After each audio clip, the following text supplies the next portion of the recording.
Iran imesema mashambulizi mapya ya Marekani yaliyofanywa ndani ya maeneo yake yamefuta kabisa mafanikio yote ya kidiplomasia yaliyokuwa yamepatikana katika miezi hivi karibuni, ikidai kuwa hatua hiyo imeonyesha wazi kuwa Washington imechagua njia ya kijeshi badala ya mazungumzo.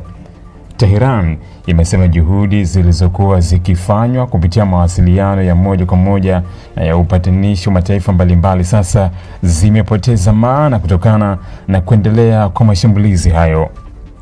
Katika taarifa yake, Wizara ya Mambo ya Nje ya Iran ilisema Marekani imekiuka misingi ya sheria za kimataifa kwa kushambulia maeneo ya Iran wakati juhudi za kutafuta suluhisho la kisiasa zilikuwa bado zinaendelea.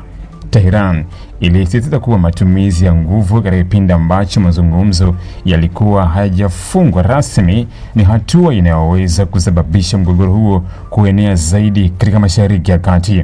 Iran imeendelea kudai kuwa Marekani imeingilia kwa makusudi hatua ambazo Iran ilikuwa imezichukua katika mlango wa bahari wa Hormuz, eneo ambalo lina umuhimu mkubwa katika usafirishaji wa mafuta na bidhaa nyingine duniani.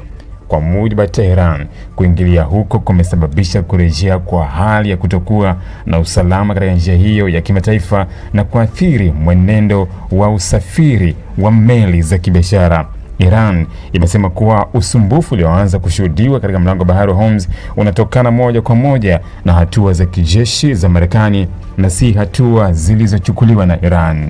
Tehran imeeleza kuwa mazingira sasa yameongeza hofu kwa kampuni za usafirishaji, wamiliki wa meli na masoko ya kimataifa, huku baadhi ya safari zikikabiliwa na ucheleweshaji kutokana na ongezeko la tahadhari za kiusalama katika eneo hilo. Iran imeonya kuwa endapo mashambulizi hayo yataendelea, athari zake hazitabaki ndani ya mipaka ya Iran pekee, bali zinaweza kuathiri usalama wa eneo lote la Mashariki ya Kati, biashara ya kimataifa na uchumi wa dunia. Serikali hiyo imeeleza kuwa mlango bahari wa Hormuz ni njia muhimu inayopitisha sehemu kubwa ya mafuta yanayosafirishwa kwa njia ya bahari, hivyo mvutano wowote katika eneo hilo unaweza kuongeza gharama kubwa za usafirishaji, bima za meli na bei za nishati katika soko la dunia. Katika taarifa hiyo, Iran imezitaka nchi wanachama wa Umoja wa Mataifa na jumuiya ya kimataifa kutolifumbia macho swala hilo, ikisema mashambulizi ya Marekani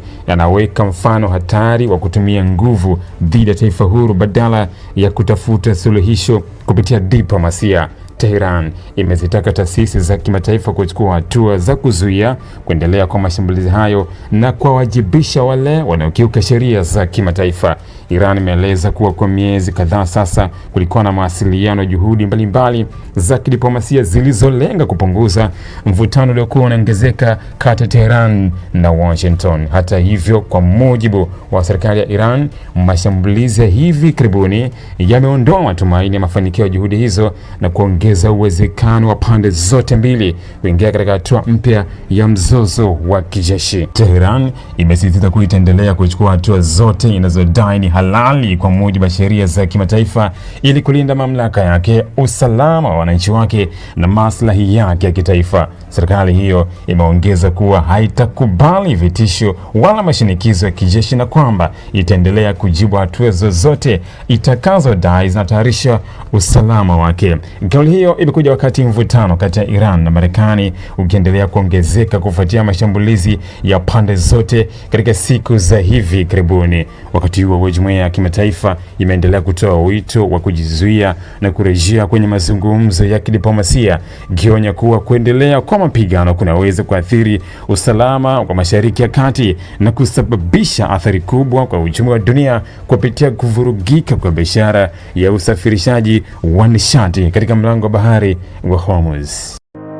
Ili kuwa mwanafamilia bora wa Global TV, usisahau kusubscribe, like, kushare na kucomment.